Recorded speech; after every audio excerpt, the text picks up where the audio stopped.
إلى النار والله يدعو إلى الجنة والمغفرة بإذنه ويبين آياته للناس لعلهم يتذكرون ويسألونك عن المحيض قل هو أذى فاعتزلوا النساء في المحيض ولا تقربوهن حتى يطهرن فإذا تطهرن فأتوهن من حيث أمركم الله إن الله يحب التوابين ويحب المتطهرين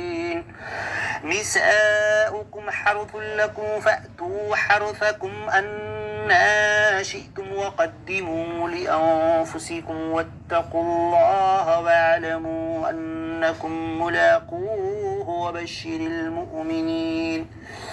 ولا تجعلوا الله عرضة لأيمانكم أن تبروا وتتقوا وتصلحوا بين الناس والله سميع عليم لا يؤاخذكم الله باللغو في أيمانكم ولكن يؤاخذكم بما كسبت قلوبكم والله غفور حليم للذين يؤلون من نسائهم تربص 4 أشهر فإن فاءوا فإن الله غفور رحيم وإن عزموا الطلاق فإن الله سميع عليم والمطلقات يتربصن بأنفسهن 3 قروء ولا يحل لهن أن يكتمن ما خلق الله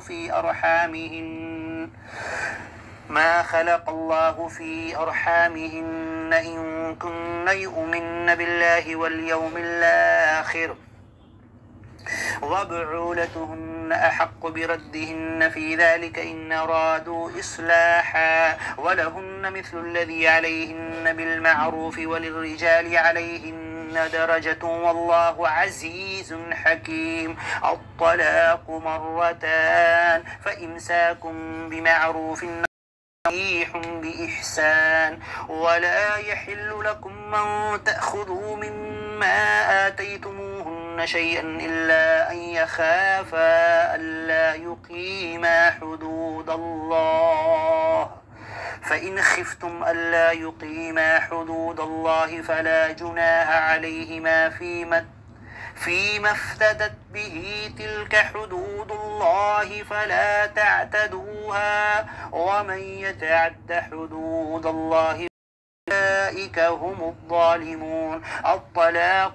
2 فإمساكم بمعروف أو تسريح بإحسان ولا يحل لكم أن تأخذوا مما آتيتموهن شيئا إلا أن يخافا ألا يقيما حدود الله فإن خفتم ألا يقيما حدود الله فلا جناح عليهما فيما افتدت به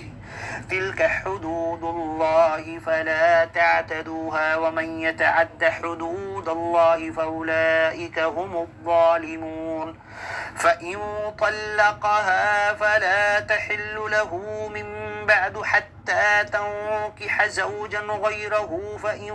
طلقها فلا جناح عليهما أن يتراجعا إن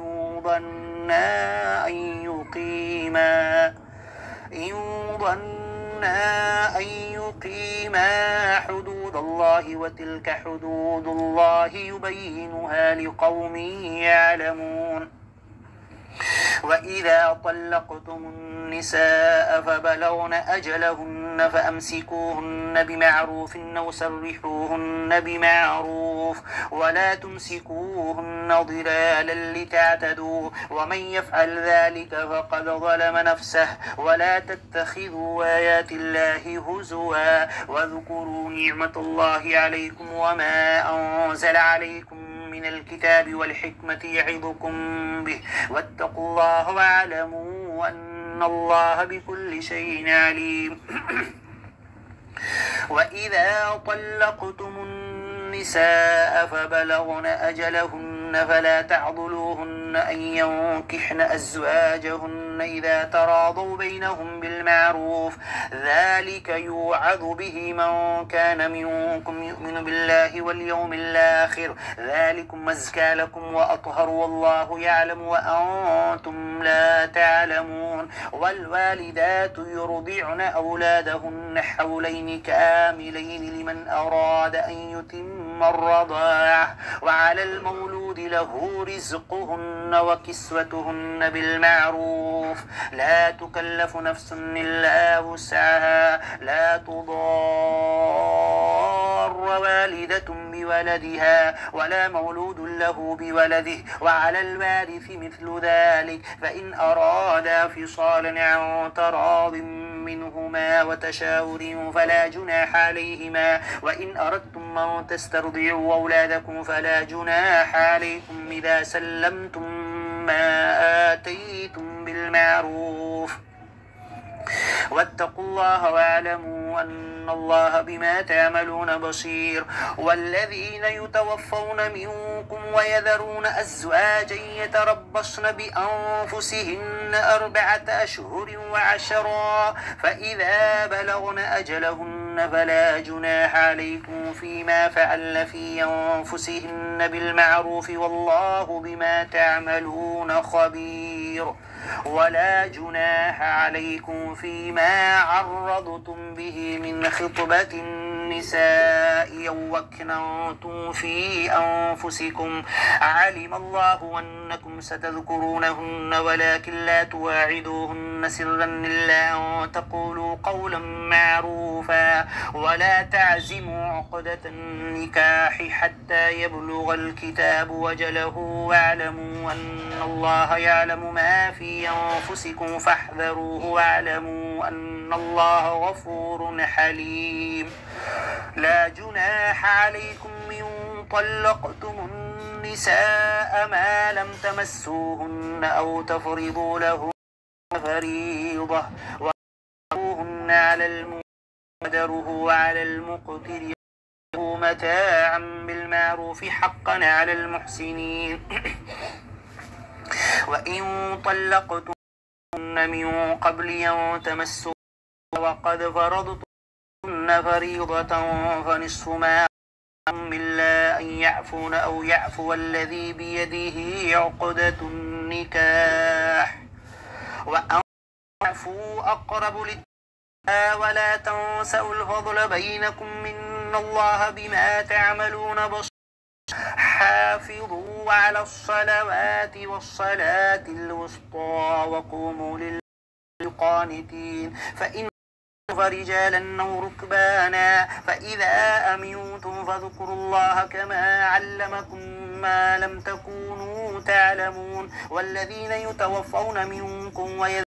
أزواجا وصية لأزواجهم متاعا إلى الحول غير إخراج فإن خرجن فلا جناح عليكم فيما فعلن في أنفسهن من معروف والله عزيز حكيم وللمطلقات متاع بالمعروف حقا على المتقين كذلك يبين الله لكم آياته لعلكم تعقلون ألم تر إلى الذين خرجوا من ديارهم وهم ألوف حذر الموت فقال لهم الله موتوا ثم أحياهم إن الله لذو فضل على الناس ولكن أكثر الناس لا يشكرون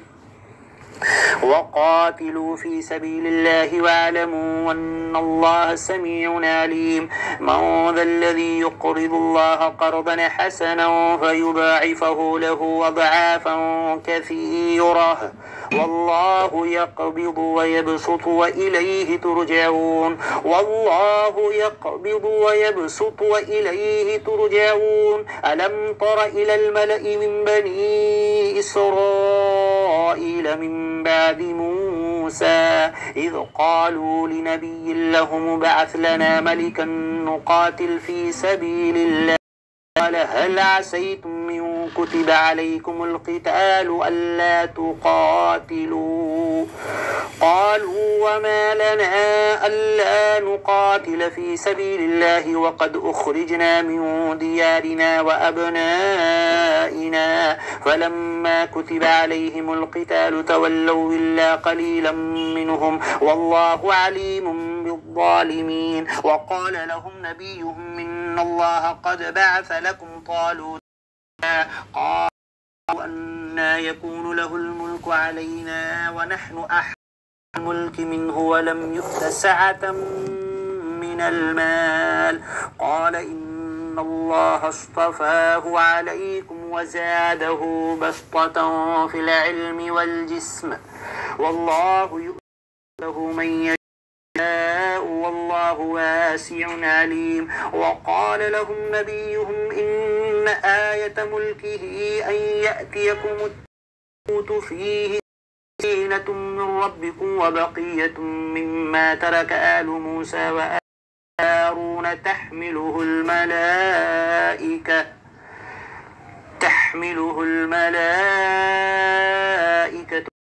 في ذلك لكم من كنتم مؤمنين فلما فصل طالوت بالجنود قال إن الله مبتليكم بنهر فمن شرب منه فليس مني ومن لم يطعمه فإنه مني إلا من اغترف غرفة بيده فشربوا منه إلا قليلا منهم فلما جاوزه هو والذين آمنوا معه قالوا لا طاقة لنا اليوم بجالوت وجنوده قال الذين يظنون أنهم ملاقو الله كم من فئة قليلة غلبت فئة كثيرة بإذن الله والله مع الصابرين فلما طالوت بالجنود قال إن الله مبتليكم بنهر فمن شرب منه فليس مني ومن لم يطعمه فإنه مني إلا من اغترف غرفة بيده فشربوا منه إلا قليلا منه فلما جاوزه هو والذين آمنوا معه قالوا لا طاقة لنا اليوم بجالوت وجنوده قال الذين يظنون أنهم ملاقو الله كم من فئة قليلة غلبت فئة كثيرة بإذن الله والله صابر وما برز جالوت وجنوده قال ربنا أفرغنا صبرا وثبت أقدامنا وانصرنا على القوم الكافرين فهزموهم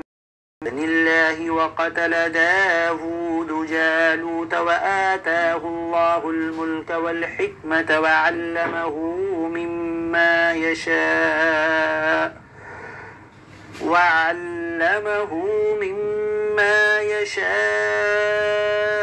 ولولا دفع الله الناس بعضهم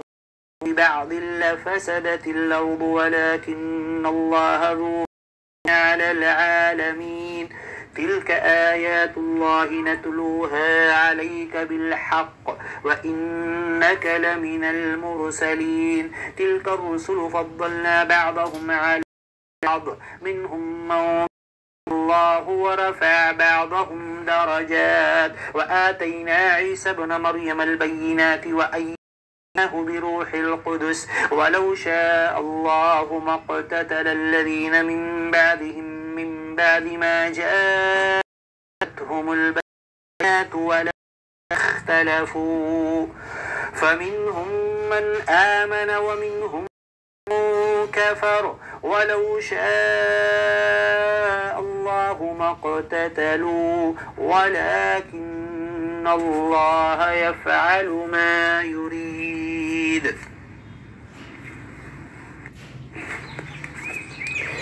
أعوذ بالله من الشيطان الرجيم. بسم الله الرحمن الرحيم. تلك الرسل فضلنا بعضهم على بعض، من كلم الله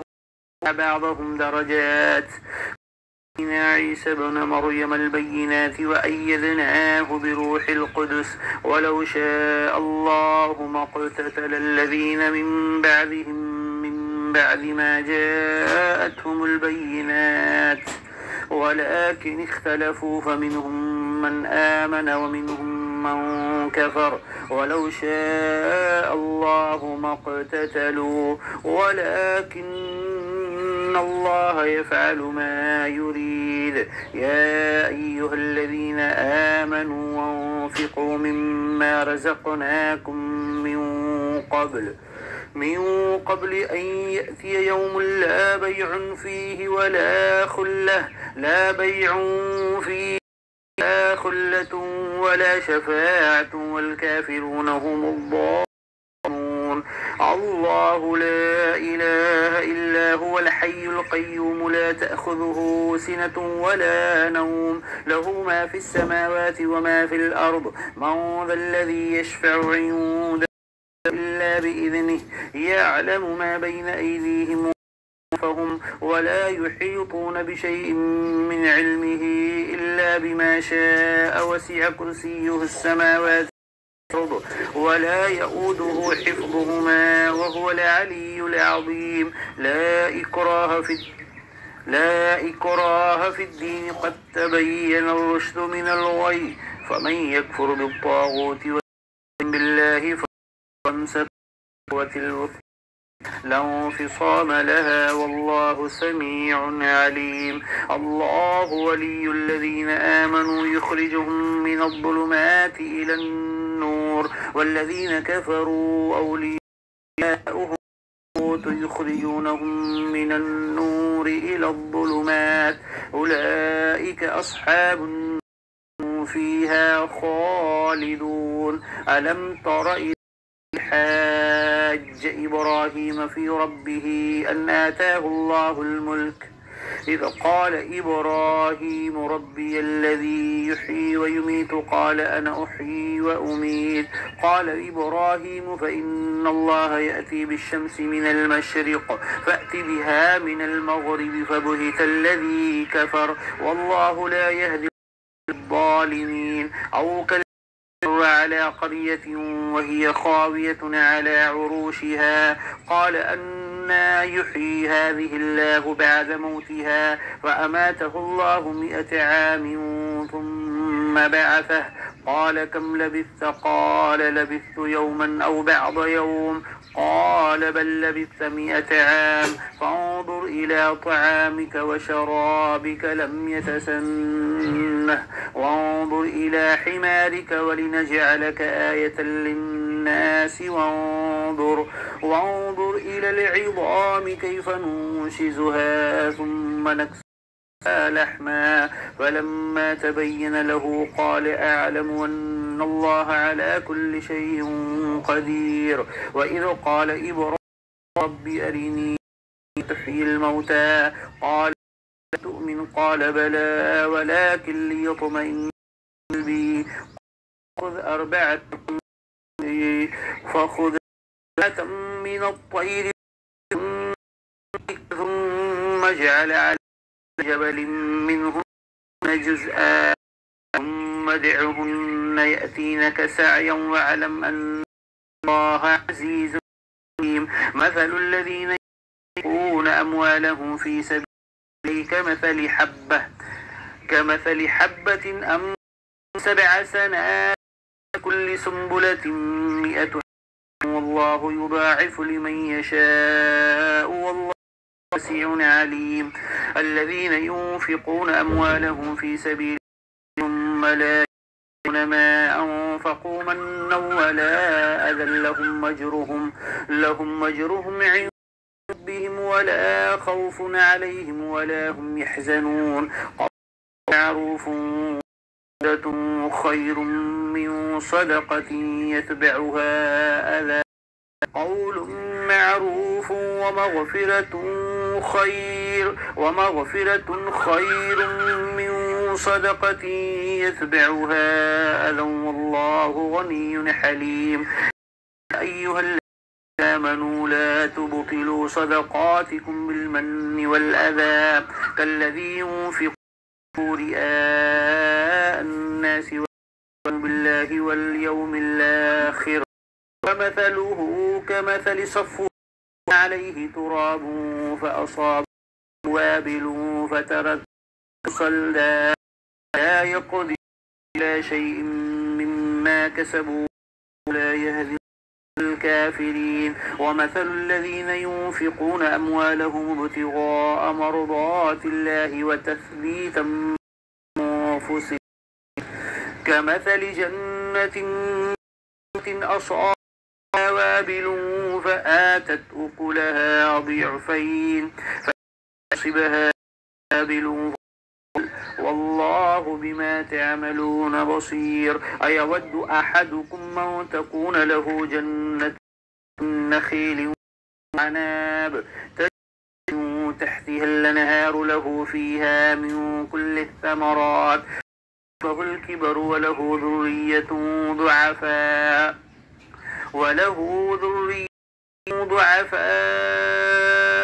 فأصابها إعصار فيه نار فاحترقت كذلك يبين الله لكم الآيات لعلكم تتفكرون. يا أيها الذين آمنوا وانفقوا من طيبات ما كسبتم ومما أخرجنا لكم من الأرض ولا تيمموا الخبيث منه تنفقون ولستم بآخذيه إلا أن تغمضوا فيه واعلموا أن الله غني حميد. الشيطان يعدكم الفقر ويأمركم بالفحشاء والله يعدكم مغفرة وفضلا الله واسع عليم. يؤتي الحكمة من يشاء ومن يؤتي الحكمة فقد أوتي خيرا كثيرا وما يذكر إلا أولو الألباب. وما أنفقتم من نفقة أو نذرتم من نذر فإن الله يعلمه وما للظالمين من أنصار. إن تبدوا الصدقات فنعما هي وإن تخفوها وتؤتوها الفقراء فهو خير لكم ويكفر عنكم من سيئاتكم والله بما تعملون خبير. ليس عليك هداهم ولكن الله يهدي وما تنفقوا من خير فلأنفسكم وما تنفقون إلا ابتغاء وجه الله وما تنفقوا من خير يوفى إليكم وأنتم لا تظلمون. للفقراء الذين أحصروا في سبيل الله لا يستطيعون ضربا في الأرض يحسبهم الجاهل أغنياء من التعفف تعرفهم بسيماهم لا يسألون الناس إلحافا ما تنفقوا من خير إن الله به عليم. الذين ينفقون أموالهم بالليل والنهار سرا وعلانية فلهم أجرهم عند ربهم ولا خوف عليهم ولا هم يحزنون. الذين يأكلون الربا لا يقومون إلا كما يقوم الذي يتخبطه الشيطان من المس ذلك بأنهم قالوا إنما البيع مثل وأحل البيع وحرم الربا فمن جاءه من ربه فانتهى ما سلف وأمره إلى الله وما أولئك أصحاب النار هم فيها خالدون. يمحق الله الربا ويربي الصدقات والله لا يحب كل كفار أثيم. إن الذين آمنوا وعملوا الصالحات وأقاموا الصلاة وآتوا الزكاة لهم أجرهم عند ربهم ولا خوف عليهم ولا هم يحزنون. يا أيها الذين آمنوا اتقوا الله وذروا ما بقي من الربا إن كنتم مؤمنين فإن لم فأذنوا بحرب من الله ورسوله وإن تبتم فلكم رؤوس أموالكم لا تظلمون ولا تظلمون. وإن كان ذو عسرة فنظرة إلى ميسرة أن تصدقوا خير لكم إن كنتم تعلمون. واتقوا يوما ترجعون فيه إلى الله ثم كل نفس ما وهم لا يظلمون. يا أيها الذين آمنوا إذا تداينتم بدين إلى أجل مسمى فاكتبوه وليكن كاتب وكاتب أن يكتب كما علمه الله فليكتب وليملل عليه الحق وليتق الله ربه وخس منه شيئا فإن كان الذي عليه الحق سفيها أو لا يستطيع له فليملل ولي عدل واستشهدوا شهيدين من رجالكم فإن لم يكن